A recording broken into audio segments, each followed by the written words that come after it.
तो बहुत बहुत स्वागत है, बहुत बहुत अभिनंदन है आप सभी लोगों का। अगर आपने अभी तक इस सेशन को लाइक नहीं किया है तो लाइक कर दें। अगर आपने चैनल को सब्सक्राइब नहीं किया है तो चैनल को सब्सक्राइब करें। ऑल नोटिफिकेशन की बेल पर प्रेस करें जिससे आपको कोई भी इंपॉर्टेंट अपडेट मिस ना हो पाए और आसानी से आप आगे बढ़ते चले जाएं। तो बहुत बहुत स्वागत है आप सभी का। शेयर की आहुति ओम शिवराय नमः शेर स्वाहा जरूर करते रहें। वेलकम, स्वागत है आप सभी का आज की मैथमेटिक्स की इस क्लास में, जहां पर मैथमेटिक्स इस प्रैक्टिस सेशन को हम मजबूत करने वाले हैं और आपको बताने वाले हैं अखाड़ा आज बनेगा नगाड़ा। ओके, तो पहला सवाल, ये ऑलरेडी मैं 15 सवाल 14 सवाल करा चुका हूं, उसके आगे चलते हैं।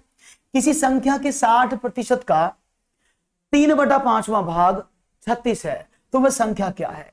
उम्मीद करता हूं आपके सवालों के जवाब मुझे तेजी से मिलते रहेंगे बिना किसी देरीदारी के। मुझे सवाल, good evening to all, good evening good evening good evening सभी को मेरा प्यार भरा नमस्कार। आप सब लोग अच्छे होंगे मुझे उम्मीद है, और आप सब लोगों की तरह से सवाल तेजी से होते रहेंगे ये भी मुझे बहुत उम्मीद है। आपसे बहुत ज्यादा उम्मीदें लगा के बैठा हूं मैं भी।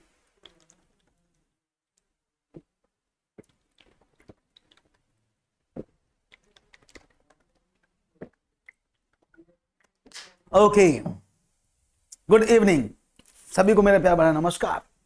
तो देखते हैं, किसी संख्या के 60% का 3/5वां, यानी अगर वो संख्या आप x मानते हैं, उस x का 60% का 3/5वां भाग 36 के बराबर। यही तो मीनिंग है, और थोड़ी कुछ मीनिंग है। तो ये तो मीनिंग बोला जा रहा है, हम बोले ठीक है बोल लो। तो हम उसको ऐसे कर सकते हैं क्या कि भाई x गुणा 60/100 परसेंटेज हटा दिया, गुणा 3/5 बराबर 36।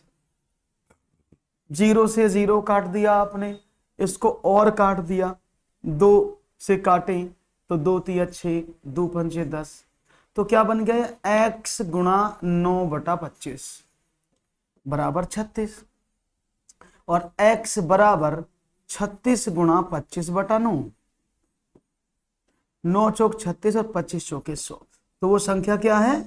That is 100। बी ऑप्शन नहीं होगा, ए बी ऑप्शन नहीं होगा, ये ए ऑप्शन होगा। समझिएगा, ये बी ऑप्शन नहीं है। Sujata, the right option is a, option number A is the correct answer. ये ए ऑप्शन होगा। ओके, हाँ ऐसे करना है।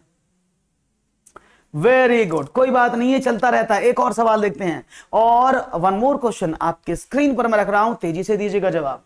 रूम टच हो गया, कोई बात नहीं है, अब अच्छा करेंगे। संख्या -5/7 में से क्या घटाया जाए कि प्राप्त -1 हो जाए?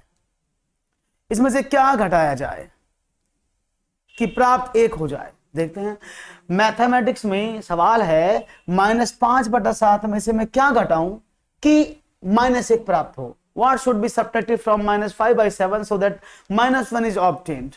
ए, क्या बात है, बहुत तेजी से ए दिया है, देख लेते हैं। देखो मैंने माना -5/7 में से क्या घटाया जाए, मैं बोला इसमें से जी ए घटा लो, तो ये -1 आना चाहिए।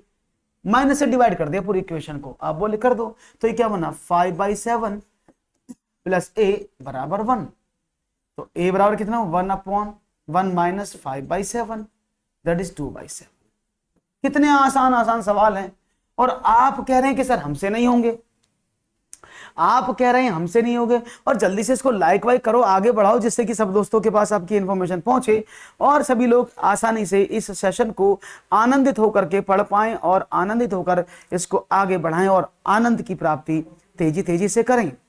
तो चलो शुरू करते हैं और देखते हैं आपका जवाब हमें क्या मिलता है। सब लोग रेडी हैं, हम भी रेडी हैं, आप भी रेडी हैं, फिर देर किस बात की है।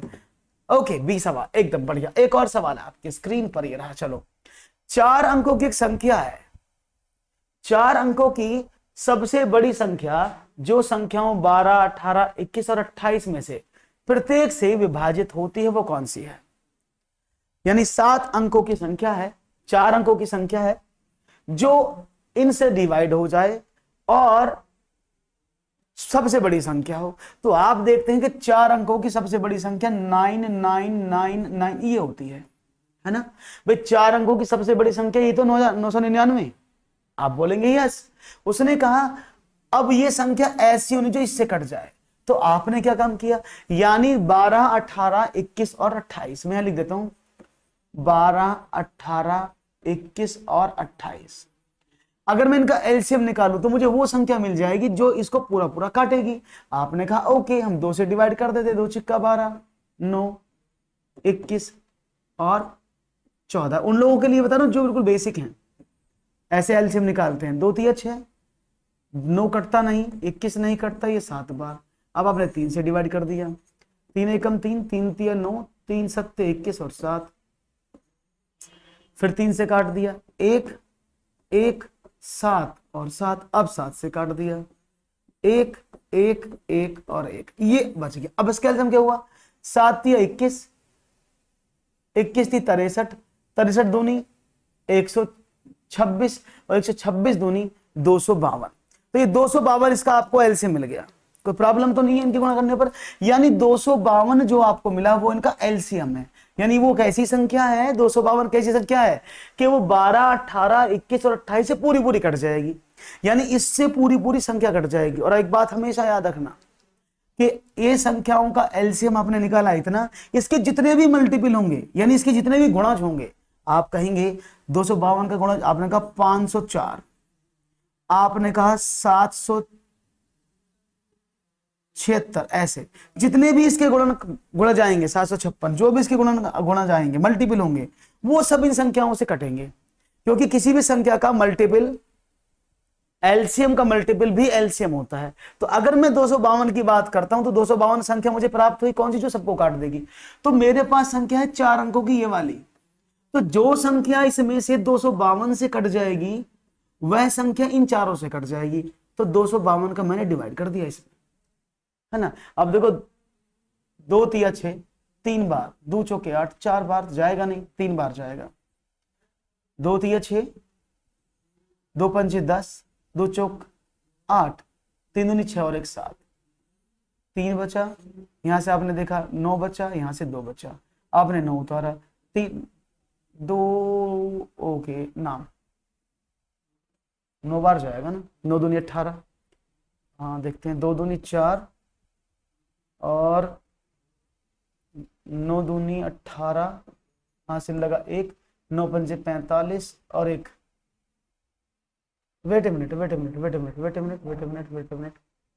4 बार चला जाएगा भैया, तो ना 3 दूनी 6, 3 पंजे 15, मैंने कैसे लिख दिया, माफ करिएगा दोस्तों,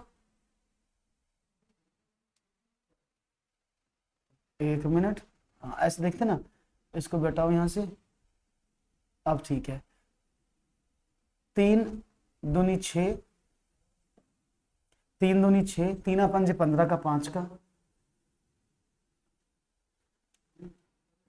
3 पंजे 15 का 5 का, हासिल लगाएगा 3 दूनी 6 और 1 7, इतना आना चाहिए। 9 में से 6 गया 3, 4 और 2, अब ठीक है। और आपने तारा 9, तो 9, 9 दूनी 18, 9 पंजे 45 और 1 46 और 9 दूनी 18 और 4 22, 1 13 में से 6 गए 7 और 171। तो ये 171 रिमेनिंग बच गया आपका।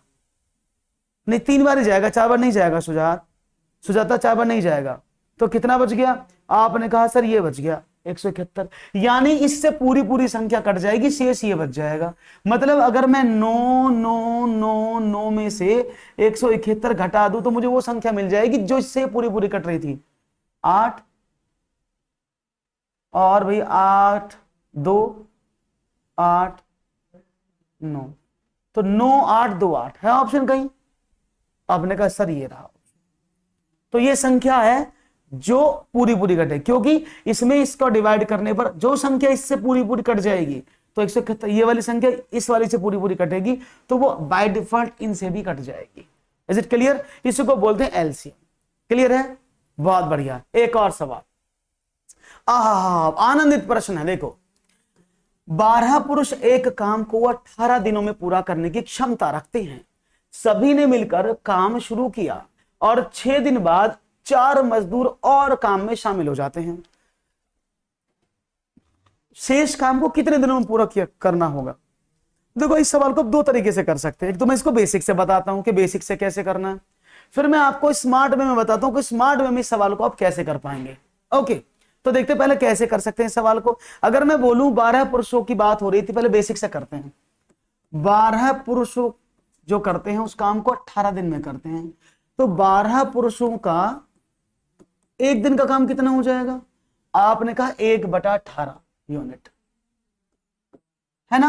1/18 यूनिट आपको मिल जाएगा। ध्यान से समझना, फिर मैं इसका आपको शॉर्ट ट्रिक भी बताऊंगा। तो 12 आदमियों का 6 दिन का काम कितना होगा? एक दिन का तो काम ये होगा, तो 12 पुरुष का 6 दिन का काम कितना होगा? आपने कहा 6 गुना 1/18, 1/3, तो ये 1/3 हो जाएगा। अब हम क्या करते हैं, हम इसको अनुपात समानुपात के तरीके से सॉल्व करते हैं। एक तरफ हमने लिखा मजदूर, एक दिन लिखा आपने दिन, एक बार लिखा हमने काम, ऐसे। अब मजदूर कितने? आपने कहा सर मजदूर जो थे वो तो 12 थे, एक काम को 18 दिन में पूरा करते थे। यहां तक क्लियर है? अब आपने कहा ओके, अब कितने मजदूर हो जाएं? आपने कहा 4 बढ़ जाएं, तो 16 मजदूर हो गए। अब काम कितना था? काम को सोचना, पहले एक काम कर रहे थे, अब देखो वो 1 माइनस का 1/3 निकला था ना, तो 2/3 काम करते हैं। और दिन कितने लगते? दिन तो पूछ रहा था, बस आप इसको अनुपात में कन्वर्ट कर दें, तो ये आपका तरीका नंबर 1 हो जाएगा, जो आपको शायद प्रॉब्लमिस्टिक होगा, क्योंकि ये तरीका आपने बचपन से सीखा लेकिन प्रॉब्लम है। तो मैं इसको थोड़ा सा एलिमिनेट करता हूं, इसको आप आगे बढ़ा लेना, मैं आपको शॉर्ट में बताता हूं। देखो 12 आदमी किसी काम को 18 दिन में करते, तो टोटल काम कितना था? आपने कहा सर 12 में 18 की गुणा कर लो। उस समय भाई 12 आदमी थे, 18 दिन काम करते थे। मैंने माना एक आदमी एक दिन में 1 बोतल पानी की भरता था, मैंने माना एक आदमी एक दिन में 1 यूनिट काम करता था।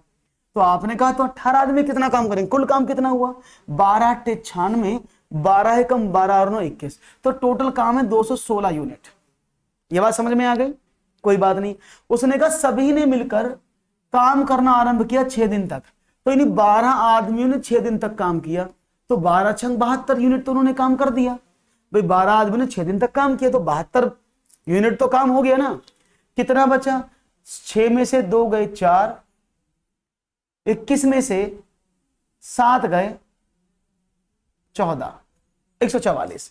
यानी अभी टोटल काम ये था, इन्होंने इतना कर दिया, 144 यूनिट बढ़ गया। उसने कहा 4 मजदूर और आ गए, तो 12 में 4 मजदूर और हो गए, तो मजदूर कितने हो गए? आपने कहा 16। अब 16 आदमी है, ये वाला काम पूरा करना है, तो 144 में मैं 16 का डिवाइड कर दूं, तो 16 निम्मा 144, तो वो पूरा काम कितने दिनों में हो जाएगा? तो शेष काम कंप्लीट होगा 9 दिनों में। Is it clear? आसान है ना? तो ये वाला मुझे लगता है आपको ज्यादा इजी पड़ेगा, मच इजी पड़ेगा, अगर आप उस वाले तरीके से करोगे कि भाई माना 1 दिन का काम और 2 दिन का काम। It is very difficult for you, है ना? तो ये अच्छा लगा हो तो लाइक कर दो जल्दी से। समझ में आया कैसे किया है हमने? Is it okay? आसान था? आगे बढ़ूं, एक सवाल और बात करते हैं। चलो एक सवाल और ले लेते हैं फिर तो। One more question. एक दुकानदार एक वस्तु के अंकित मूल्य पर 12% की छूट देकर भी 21% का लाभ प्राप्त कर लेता है, तदनुसार उसका अंकित मूल्य उसके लागत मूल्य से कितना ज्यादा है? बड़ा सिंपल सवाल है। यानी एक दुकानदार एक वस्तु के अंकित मूल्य पर 12% की छूट देकर भी 21% लाभ प्राप्त करता है। यानी 12% की छूट देता है, बोल के देता है कि भाई मैं जो इस पर जैसे 100 रुपए की चीज है, तो वो उसको 12% की छूट के साथ देता, तो कितनी? वो कह रहा 88% में बेच रहा हूं भाई साहब, लेकिन इस 88% पर भी वो उसको 121% ले रहा है। अब चाहे वो किसी भी से भी कमा रहा है, इसका मतलब यही तो है भाई, वो इस को 88% में बेचने का दावा करता है, लेकिन बेच कितने की रहा है? 121% की, क्योंकि 21% का वो फायदा उठा रहा है, तो उसको प्रॉफिट कितना हो गया? आपने कहा सर 121% में बेच रहा है। किस चीज को? जो भी चीज आपके सामने थी। आपने कहा सर 21% की बेच रहा है ना, इंटू x/88, और किसके बराबर है वो? एक मिनट रुकना, ये बात समझ में आ रही है? इसको दोबारा बता देता हूं, नहीं तो आप कंफ्यूज ना हो जाए। यहां तक क्लियर जो मैंने बताया? यहां तक क्लियर है कि एक वस्तु को वो बेच रहा है, 100% की वस्तु पर 12% का डिस्काउंट दे रहा है, तो वो 88% की हो गई। उसने बोला वो उस पर कितने प्रतिशत का लाभ कमाए और वो उसमें 21% का लाभ प्राप्त होता है, तो उसका अंकित मूल्य, तो उसका कॉस्ट प्राइस कितना, ये आपको बताना। बहुत सिंपल सा सवाल है और मुझे उम्मीद है आप इसको आसानी से करेंगे। तो सिंपल देखो, 88% की वो बात कर रहा था, तो एक्स का मानव मूल्य ये है, 88% की वो बात कर रहा बटा 100, और कितना हो रहा है वो 181 के बराबर हो, 121 के बराबर हो रहा है, क्योंकि फायदा 121 का था। ठीक है ना, बात समझ में आ गई। ये डायरेक्ट है, नहीं तो आप ऐसे भी कर सकते थे कि भाई 88% पर बेच रहा है चीज को बोल करके, और उसका 88% 110% के बराबर है। ठीक है ना, क्यों? क्योंकि जो 88% की वो बात कर रहा है, 88% की छूट, 12% की छूट देने के बाद वो 21% का लाभ कमा रहा है, सॉरी वो 121 के बराबर है उसके लिए। 88% का वैल्यू उसके लिए 121% के बराबर है, आपको 100% का वैल्यू निकालना है, हो जाएगा। या फिर सिंपल देखो कितना आता है, इसको ऐसे भेज दो, तो x बराबर कितना होगा, आपने कहा 121 गुणा 88, 100 बटा 88, आप इसको ऐसे भी कर सकते हैं। क्लियर है? तो you can easily solve the question, और आपको आंसर मिलेगा 37.5%, बिल्कुल सही, क्योंकि इसको कैलकुलेट करोगे तो 137.5% आएगा, और 100% आपका कॉस्ट प्राइस था, और 137 में से आपने इसको घटा दिया, तो इट विल गिव यू 37.5% की वो अर्निंग कर लेगा। Is it clear? आसान है। तो ये चॉइस आपकी आकांक्षा, मुझे तो आज क्लास ही याद है। अच्छा, क्लास तो डेली होता है, तो राइट ऑप्शन था सी, बहुत बढ़िया। आप इसको ऐसे भी कर सकते हैं, आप उसको वैसे भी, चॉइस इज योर्स। उम्मीद आपकी है, चॉइस आपकी, जैसे चाहे वैसे कर सकते हैं। एक और सवाल लेता हूं आपके सामने, जल्दी से बताइएगा। एक और सवाल, सुहित ने विकास से साधारण ब्याज पर 14% वार्षिक ब्याज की दर से 3 वर्ष के लिए 6,300 रुपए उधार लिए। उसने इसमें कुछ और धन जोड़कर मोहित को उतनी ही अवधि के लिए 16% वार्षिक ब्याज की दर से पैसे उधार दे दिए। इस सारे लेन देन में सुहित को 618 रुपए का लाभ हुआ। उसने मोहित को कितनी राशि उधार दी? ये सीटेड पेपर 1 का नहीं, अब रीट का है, इसको रीट का मान के चले, रीट में थोड़े टफ सवाल आ जाते हैं। ओके, देखते हैं जवाब क्या मिलता है। तो सिंपल देखना, बहुत सिंपल सवाल है भाई। वो धनराशि जो थी 3 वर्ष के लिए उसने उधार दी, 14% की दर से दी, 3 वर्ष के लिए दी, और 63 रुपए उधार लिए। तो ये तो सिंपल यहां पर हो गया कि भाई 14 थी 42, तो 42% ब्याज होगा उसका 63 रुपए। उसने इसमें कुछ और जोड़ दिया, तो 43, जो 42% प्लस एक्स में जोड़कर दे दिया उसने, और वो 16% की दर पर दे दी। इस सारे लेन देन में सूद को 618 रुपए का लाभ हो। तो इसको पहले बेसिक से बता देता हूं जिससे कि आपको क्लियर हो जाए।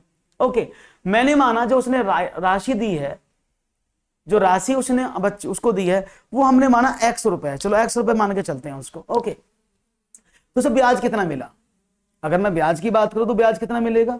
आपने कहा कि सर 6300 रुपए तो ये हो गए, उसने x रुपए और जोड़ी, तो हो गया बाद वाले का मूलधन, गुणा दर कितनी है? आपने कहा 16% की, और समय कितना? 3 साल, बटा 100। ये ब्याज तो हो गया इस वाले का।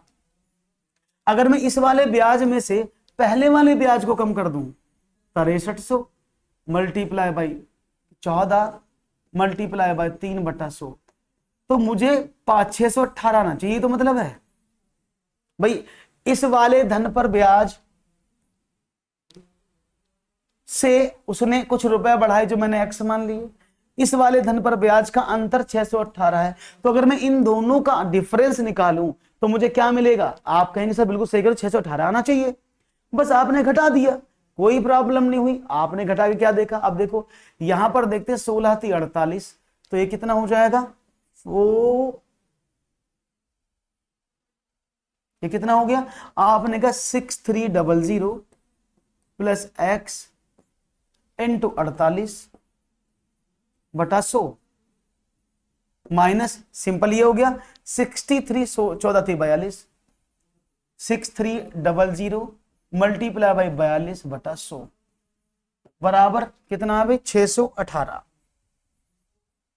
अब देखो इसको 100, दोनों में 100 है ना, उसको उधर भेज रहा हूं मैं उधर, तो ये क्या हो जाएगा? ये बचा ये कि 6300 plus X into 48 minus 6300 multiply by 42 is equal to, that is 618 multiply by 100। अब ये इक्वेशन आपके सामने आ गई। मुझे तो लगता नहीं इस इक्वेशन को सॉल्व करना कोई मुश्किल टास्क होगा। ये फर्स्ट पेपर के लिए मुझे तो लगता नहीं कि इस इक्वेशन को आपको सॉल्व करना मुश्किल पड़ेगा। अगर मुश्किल पड़ रहा तो मुझे बता दो। मुझे तो लगता नहीं कि एक भी टास्क पे आपको मुश्किल पड़ेगा। नहीं पड़ा ना? बहुत बढ़िया। अगर आप 6300 में से कॉमन भी निकाल लेंगे तो ये 48x रह जाएगा यहां पर, और इसको सॉल्व कर जल्दी बताओ इसका आंसर क्या आएगा। मुझे तो लगता है कि आप इसको आसानी से कर सकते हैं इजीली। x का वैल्यू निकाल के बता दो कितना होगा। तो x का वैल्यू कितना आएगा 500। कर सकते हो ना, इसके इसमें गुणा कर लो, घटा के सॉल्व कर लो तो क्या मिल जाएगा, दैट इज 500 रुपए। तो इसमें जो x रुपए हैं वो 500 रुपए उसने जोड़े। अब वो 563 पहले थे तो 500 और जोड़ दिए उसने, तो कितना हुआ, दैट इज 6800 रुपीज। तो ये उसने जो पैसे दिए थे वो 6800 रुपए दिए थे। That is the right answer. C ना, no not C, it's B, not C, it's B. C नहीं होगा, इट्स बी, बी हो जाएगा ये। ओके चलो बहुत अच्छी बात है।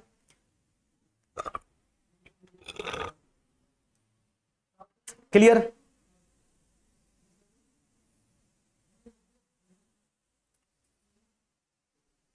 क्लियर है भैया?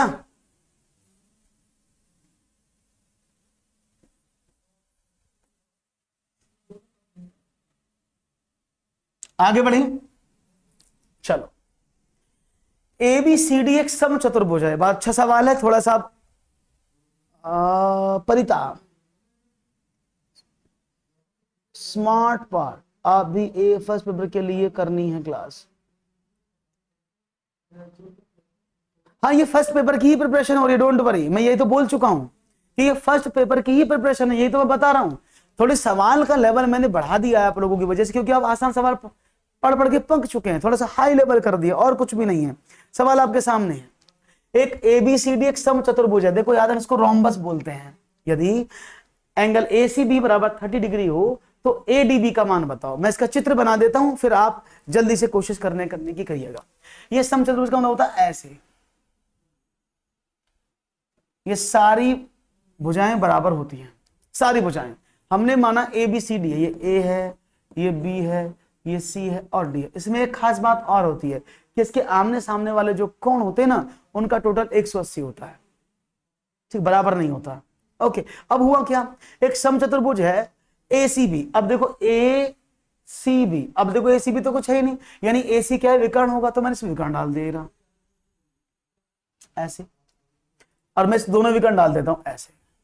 इसको याद रखना, समचतुर्भुज में मैंने दो विकर्ण डाल दिए, ए सी और बी डी। उसने बोला ए सी बी, ए सी बी, ये वाला जो कोण है वो 30 डिग्री का है, तो ए डी बी का मान बताओ। तो ए डी बी, इस वाले कोण का मान आपको बताना है। तो मुझे उम्मीद है आप जल्दी से बताने की कोशिश करेंगे। यस, कोई बताएगा मुझे? प्रॉपर्टी बता देता हूं इसकी, थोड़ी सी बहुत अच्छी प्रॉपर्टी खूबसूरत है। कि सबसे अच्छी प्रॉपर्टी क्या है कि जो रोम्बस है, जो समचतुर्भुज है, उसके विकर्ण एक दूसरे को समकोण पर समद्विभाजित करते हैं, यानी समकोण पर काटते हैं। याद रहेगा ये प्रॉपर्टी। अगर ये जो ओ है ना, तो यहां पर ये 90 डिग्री का है, ये भी 90 डिग्री का, ये भी 90 डिग्री का, ये सारे कोण 90-90 डिग्री के हैं। ये प्रॉपर्टी किसकी होती है, रोम्बस की। रोम्बस की प्रॉपर्टी क्या कहती है कि उसके जितने भी कोण हैं वो सारे कितने के होते हैं, वो 90 डिग्री के होते हैं। Is it clear? ये बात समझ में आ गई? अब यहां पर ये 90 डिग्री का है, ये 30 डिग्री, ये वाला कितने का हो गया भाई, ये 90 का, ये 30 का, तो 9 और 3 12, ये तो 60 का हो गया ना, 60 का हो गया ना। तो अगर ये 60 का और ये दोनों भुजाएं समांतर, देखते रहना, ये 60 का आ गया ना। ये समझ में आया मैंने क्या किया है सबको, यस के नो? अब देखो इसको मैं थोड़ा सा आगे बढ़ाता हूं और थोड़ा सा ध्यान दीजिएगा अभी इस चीज पर। देखिए, अगर ये दोनों लाइन समांतर है ऐसे, भाई दोनों भाई बराबर समांतर भी ऐसे, तो ये एक तिर्यक लाइन है। अगर ये इसको काट जाती है तो ये कोण एकांतर बना, तो इसके बराबर हो गया ना एकांतर कोण। तो अगर ये 60 का दिया कितने में, ये भी 60 का हो गया। बात समझ में आ गई? तो आपको हर एक प्रॉपर्टी को अच्छे से समझना होगा, डीपली जानना होगा, तभी आप सवाल को कर पाएंगे। तो राइट ऑप्शन क्या था, option number C. Is it clear now? सभी लोगों को समझ में आया, हाँ के ना, यस के नो? मैं आगे बढ़ जाऊं? एक बार यस कर दो और लाइक का बटन ऊपर कर दो। आगे बढ़ता हूं एक और सवाल की तरफ। ओके, वन मोर क्वेश्चन लिया जाए। बहुत बढ़िया, एक और, चलो ये रहा। चतुर्भुज ABCD के शीर्ष एक वृत्त की परिधि पर है। अब देखो चतुर्भुज दिया गया है, अब वो चक्रीय चतुर्भुज है, वैसे भी ये चतुर्भुज जो चक्रीय चतुर्भुज है, चक्रीय चतुर्भुज ABCD के शीर्ष एक वृत्त की परिधि पर है। अब ये चतुर्भुज है ना, तो कौन सा बनेगा? चक्रीय चतुर्भुज, क्योंकि एक वृत्त की परिधि पर है। अगर ये वृत्त है, समझते रहना इस चीज को भाई थोड़ा सा, अगर ये वृत्त है और इसकी वृत्त पर की परिधि पर एक चतुर्भुज बना है ऐसे, तो वृत्त की जो परिधि पर चारों शीर्ष होते हैं तो वो चतुर्भुज क्या कहलाता है? उसी को हम चक्रीय चतुर्भुज कहते हैं। शायद आपको याद होगा, है ना? अभी नोटिफिकेशन आ जाएगा, बता दिया जाएगा, लेकिन फिलहाल अभी जो नोटिफिकेशन आया वो यूटेट का आ चुका है। ओके, तो सपोज करते हैं ये बात समझ में यहां तक सबको आ गई। फॉर एग्जांपल ये ए है, ये बी है, ये सी है और ये डी है। उसके अकॉर्डिंग बनाया चित्र जो उसने बोला है। उसने क्या बोला कि चतुर्भुज ABCD के शीर्ष, शीर्ष मींस वर्टेक्सेस, एक वृत्त की परिधि पर यानी सरकमफ्रेंस पर हैं। तो यानी अगर किसी भी वृत्त की परिधि के अंदर एक चतुर्भुज का निर्माण होता, उस चतुर्भुज को क्या बोला जाता है? चक्रीय चतुर्भुज।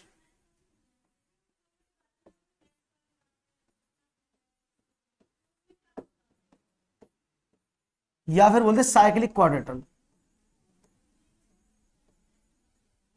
ओके, यदि ए बी वृत्त का व्यास है, अब देखो ये जो ए बी है, अब थोड़ा सा मैंने चित्र को थोड़ा घुमा के बनाता हूं जिससे कि आपको समझ में आ जाए, है ना? अब इसको मैं थोड़ा सा क्लियर करता हूं क्योंकि समझाने के पर्पज से बनाया। अब देखना,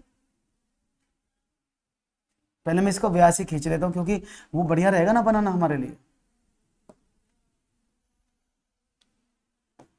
उसने बोले थी ए बी,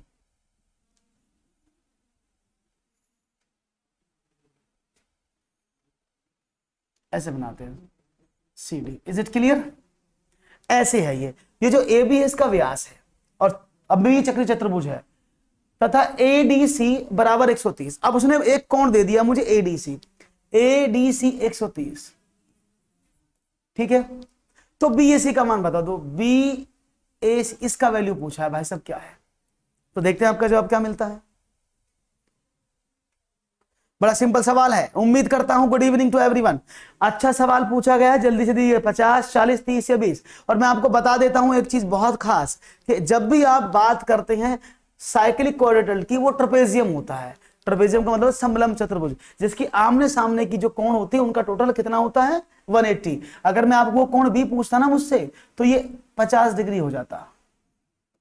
अगर वो कोण मुझसे पूछता तो 50 डिग्री हो जाता, ठीक है ना? चलिए, अब ये आप पर है, मुझे जल्दी से बताओ तो 50 तो इसमें है, होगा नहीं आंसर, कभी से भी लगा दो, क्योंकि इसमें कोई समानता ही नहीं होती कि आमने सामने की भुजाएं बराबर हैं या इक्वल हैं, कोण बराबर है, ऐसा कुछ नहीं। लेकिन इन दोनों कोणों का टोटल 180 है। अब आपको इस वाले का पूछा, इसका दिया ही नहीं है, तो जल्दी से देखेंगे इसका आंसर क्या होगा। कौन मुझे बताएगा? Let's see. 50 डिग्री सबसे पहले मुझे महेंद्र जी ने कहा है। ओके, बाकी सब लोग क्या कहते हैं, देखते हैं जवाब।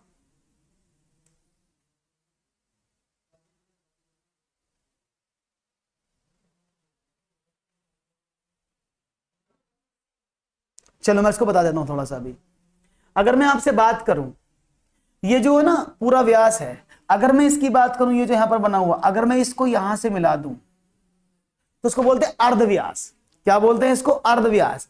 तो अगर मैं, क्योंकि ए बी इसका व्यास है, अगर मैं एंगल ACB की बात करूं तो ये जो ACB मैंने बनाया दैट इज द 90 डिग्री। मैं इसमें लंब डालता हूं क्योंकि अर्धव्यास में बना कोण हमेशा 90 डिग्री का होता है, ठीक है ना? तो बस आपका सवाल हो गया। अगर मैं तीनों कोणों की बात करूं, BAC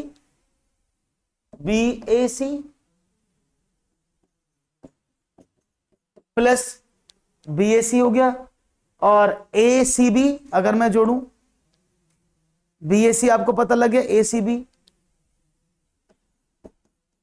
और ABC, इन दोनों को जोड़ेंगे तो 180 डिग्री आना चाहिए ना इन तीनों का कोण। हालांकि आप इसको ऐसे भी निकाल सकते थे, 9 और 5 14 140, ये मैंने लिख के बता दिया बस। 9 और 5 14 140, इसका एंगल कितना हो गया? आपने कहा सर ये हो गया 40 डिग्री का, क्योंकि त्रिभुज के तीनों अंतः कोणों का टोटल कितना होता है? आप कहेंगे सर 180 होता है, तो ये आपको 40 आया, ठीक है ना? तो BAC बराबर क्या आया? दैट इज BAC, ठीक है ना? क्योंकि C के बारे में बात हो रही थी ना, तो दैट इज 40 डिग्री। बड़ा आसान सवाल था। क्लियर है? कोई प्रॉब्लम तो नहीं किसी को? सिंपल थ्योरी थी, इसमें तो कुछ नहीं करना था, बस आपको ये वाला प्रॉपर्टी पता होना जरूरी था कि आमने सामने के जो कोण होते हैं उनका टोटल 180 डिग्री होता है। तो मुझे ये मिला। अब जब मैंने ऐसे लंब खींचा सी, क्योंकि उसने मुझसे बी ए सी पूछा है, इट्स बी ए सी, ना कि डी से कोई संबंध है, ना कि इस वाले कोण का पूरे का पूछा है। और जो ये अर्धव्यास का जो कोण बना है ना, इसको अर्धव्यास बोलते हैं, तो ये 90 डिग्री का कोण बनाता है, लंब होता है इस पर। राइट ऑप्शन था 40 डिग्री। समझ में आ गया होगा। तो एक और सवाल देखते हैं आगे, और सवाल नंबर नेक्स्ट आपकी बात करते हैं। चलो, एक घनाभ की लंबाई, चौड़ाई और ऊंचाई का अनुपात 6, 5 और 4 है। यदि उसका संपूर्ण पृष्ठ 5328 वर्ग सेंटीमीटर है, तो उसकी लंबाई, चौड़ाई, ऊंचाई क्या होगी? आपके सामने ऑप्शंस यहां दिए हुए हैं।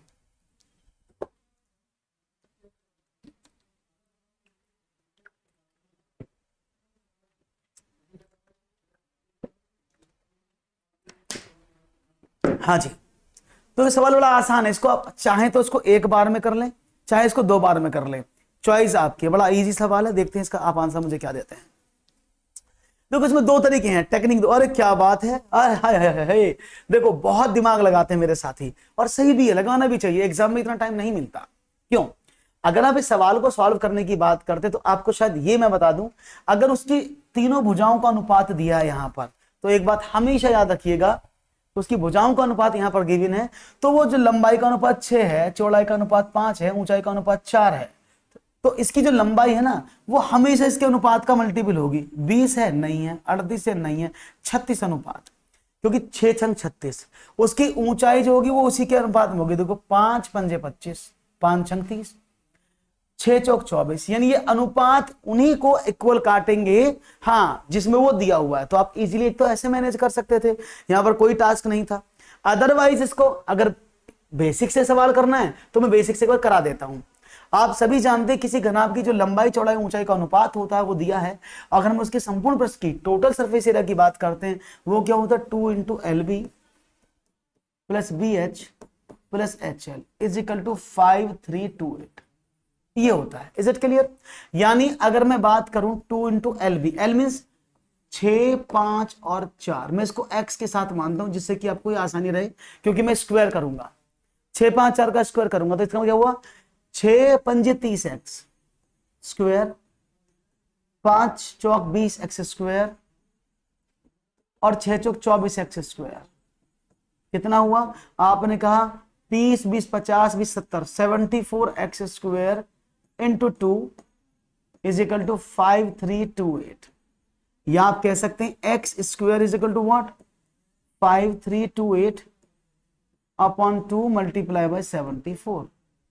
डिवाइड कर देते 2 से, 2 से काटे, 2 दूनी 4, 1 2 छिक्का 12, 2 छिक्का 12, 2 चौके 8। अब इसको काट दें, 7 तिया 21, 7 दूनी 14, 7 तिया 21, 7 चौक 28। 4 बार तो नहीं कटेगा, it will divided by 474, that is 136 आना चाहिए इसका तो आंसर, दैट इज 36। तो x is equal to what? 36 का वर्गमूल 7 21, ठीक है, तो 6। तो x का वैल्यू आपको 6 मिल गया, तो वैल्यू इज 6। अब क्या करें? अब आपका x का वैल्यू 6 है, तो लंबाई, चौड़ाई, ऊंचाई, लंबाई कितनी? 6 छंग 36, चौड़ाई कितनी? 6 पंजे 30, और ऊंचाई कितनी? 6 चौक 24। अब ऐसे भी कर सकते हैं, ये बेसिक है। अदरवाइज आप ऑप्शन उठाओ, 6, 5, 4 के मल्टीपल ढूंढो, आपका आंसर आ जाएगा। अगर ये उस केस में है, मान लिया आपको 2 या 3 सवाल ऐसे दिए, 2 ऑप्शन ऐसे दिए जिनमें मल्टीपल ही थे सेम, तो आपको दिक्कत आ जाएगी उसमें। एक और सवाल लेते हैं।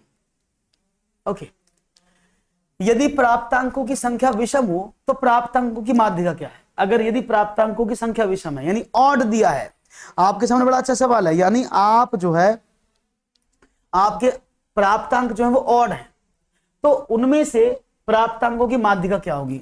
If the number of the scores and observation is odd, or if the number of terms are odd, then the median of the scores is what? That is m is equal to n upon n plus 1 upon 2 terms, m sum is equal to n upon 2 plus n upon 2 plus 1 upon 2 term, sum is equal to n upon 2 term और none of the above. तो देखते हैं जवाब क्या मिलता है। बहुत ही आसान सवाल है और लाइक वाइक बनता रहना चाहिए, आगे बढ़ते रहना चाहिए, सवाल का जवाब मुझे मिलता रहना चाहिए, जिससे कि लगे कि हाँ भाई आप लोग बहुत अच्छे से काम कर रहे हैं। Okay, that's great. ओके,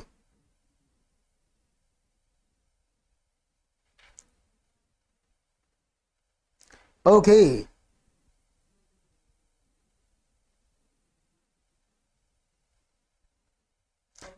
तो यहां पर 24 का सी दिया जा रहा है। चलो देख लेते हैं आपका जवाब क्या है।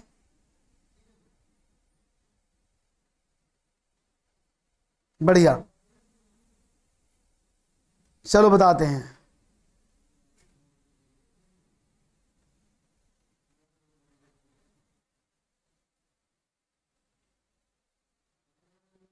ओके, देखो समझ लो भाई, आपको कई बार बताया मैंने, देखो समझने की कोशिश करना। मैंने कहा 1 2 3 4 5 6 और 7 ये नंबर लिखे हैं, इनका मीडियन निकालना, ये ऑलरेडी अरेंज्ड हैं, तो इनका मीडियन कैसे निकालोगे?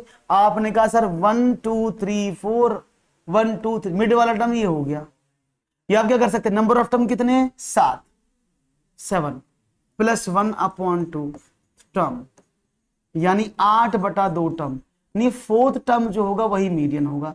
तो 1 2 3 4 ऐसे। तो जब नंबर ऑफ टर्म्स ऑड होती हैं, नंबर ऑफ टर्म्स ऑड होती हैं, तो हमेशा n+1 अपॉन सेकेंड टर्म जो है वही उसका मीडियन बनती है। तो राइट ऑप्शन था ऑप्शन नंबर ए, एकदम करेक्ट जवाब है। स्टेट्स भी आपको पता होना चाहिए, स्टेट्स के बिना काम अधूरा है और आपका तो काम पूरा होना चाहिए। अधूरे से तो काम नहीं चलेगा ना, बिल्कुल भी नहीं चलेगा। तो आगे बढ़ते हैं, एक और सवाल की बात करते हैं और देखते हैं एक और सवाल क्या है आपके स्क्रीन पर। ये रहा, ए की आय बी की आय से 25% अधिक है, तो बी की आय ए की आय से कितने प्रतिशत कम होगी?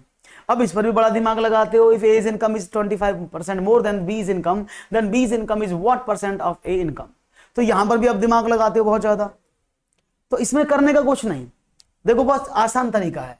25% यहां पर लिखा है, 25% की यहां पर बात हो रही है। अब 25% की अगर हम यहां पर बात करते हैं तो मैं इसको भिन्न में बदलता हूं। सबसे आसान तरीका, मैं इसको फ्रैक्शन में कन्वर्ट करता हूं। 25% का भिन्न क्या होगा? 25/100,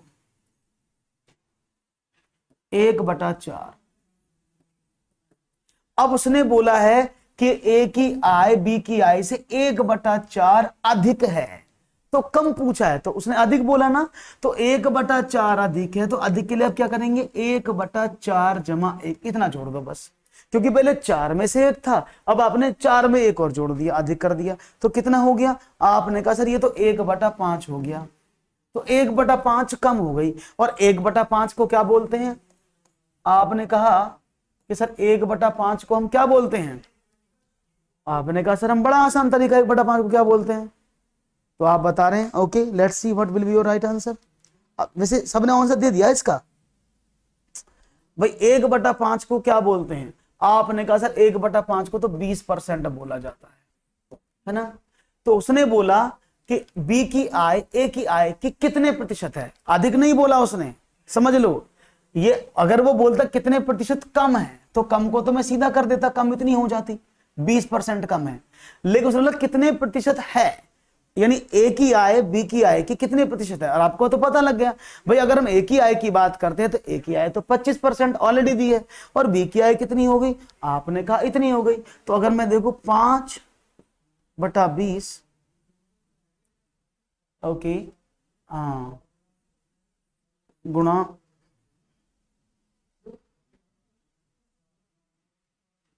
5, 20 में से 5 गए, 5/100, 20, 80, हाँ, 125 गुणा 100, ऐसा होना चाहिए। ओके, यहां तो अच्छा पहले बताओ, अगर ये कम होते हैं तो समझ में आ गया ना पूरा कि कम है तो कितना करना है। Is it clear? पहला स्टेप। अगर हाँ वो 80% इसका आंसर है बिल्कुल, 2500 का 100, 2000 का 80। Is it clear? लेकिन मैं कह रहा हूं जो मैंने बताया कि अगर वो प्रश्न में ये पूछता कि बी की आय ए की आय की कितने प्रतिशत कम है, तो कम वाला तरीका समझ में आया, आप इसको एक बार में ऐसे कर सकते थे। अगर वो बोलता इसको बेसिक से करके बताओ, तो क्या करते, आपने माना कि भाई ए की आय बी की आय से 25% अधिक, तो आप बी की आय को मान लोगे कि भाई बी की आय 100 रुपए है या 100% है, तो ए की आय 125 रुपए हो गई। यहां तक तो समझ में आ गई मोटी सी बात, अगर 100% की बात करते हैं। तो उसने बोला बी की आय कितनी अधिक है, तो उसने बोला 100 की अधिक है 125% से, भाई उसकी तो 100 थी, इसकी 125% है, तो उसने बोला इसकी आय कितनी अधिक है, तो आपने कहा 100 बटा 125 आपने कर दिया। अब क्या करें, परसेंटेज में कन्वर्ट करने के लिए क्या करते हैं, 100 का मल्टीप्लाई कर देते हैं, तो 25 पंजे 125, 25 चौके 100 और 5 दूनी 20 चौक 80, तो 80% है, क्योंकि ए की सैलरी 100 रुपए है, बी की सैलरी 125 रुपए है। कितने अधिक है वो आपने निकाल दी। कोई दिक्कत हो तो मुझे बता देना। क्लियर है? हाँ हाँ, स्क्रीनशॉट ले लो, कोई बात नहीं है, उसमें कोई दिक्कत नहीं है। क्योंकि उसकी सैलरी 100 थी, इसकी सैलरी 125 थी, कितने परसेंट ज्यादा हो गई, आपने कहा 100, 125 में 100 रुपए उसकी है, 100 की गुणा कर दी, आपको आंसर मिल गया। कोई डाउट? ये लाइक वाइक बड़े कम दिख रहे हैं, लाइक वाइक को बढ़ाते रहा करो यार, ऐसे कैसे अत्याचार करोगे, ये बात कैसे निभाई जाएगी? ये सवाल तो तेजी से होने चाहिए और जबरदस्त होने चाहिए, ठीक है ना? हाँ कम पूछे तो, अगर वो कम पूछता, फॉर एग्जाम्पल यहां पर होता कम है और यहां पर बोलता अधिक है, तो आप कुछ नहीं करेंगे, आप क्या करेंगे, कम बोला ना, बात तो ये 1/4, तो अब कम बोला तो उसमें से कम कर दो, 1/4 माइनस 1 बराबर 1/3, और 1/3 क्या होता है, 1/3 गुणा 100, तो अधिक हो जाएगी 33 सही 1/3%। ऐसे करते हैं, कम के लिए कम कर देते हैं, अधिक के लिए जोड़ देते हैं, that's it. Okay Preeta, okay तो भाई चलो आज के लिए तो इतना ही, और अगर सेशन अच्छा लगा हो तो आगे जरूर बढ़ाइएगा, लाइक शेयर करने में बिल्कुल कंजूसी मत करिएगा, क्योंकि सेशन आपका है, आपके जैसा है। उम्मीद करते हैं आपका सेशन बहुत अच्छा रहा होगा, सुखद एहसास आप देंगे, और ये सेशन काफी कुछ बढ़िया रहा। उम्मीद है आपका सेशन अच्छे से जाए। तो बहुत बहुत शुक्रिया, चैनल को सब्सक्राइब करना मत भूलिएगा, वीडियो को लाइक जरूर कर दीजिएगा और आगे बढ़िएगा। तो मैं चलता हूं, मुझे दीजिएगा इजाजत। Thank you very much for joining me, have a nice day.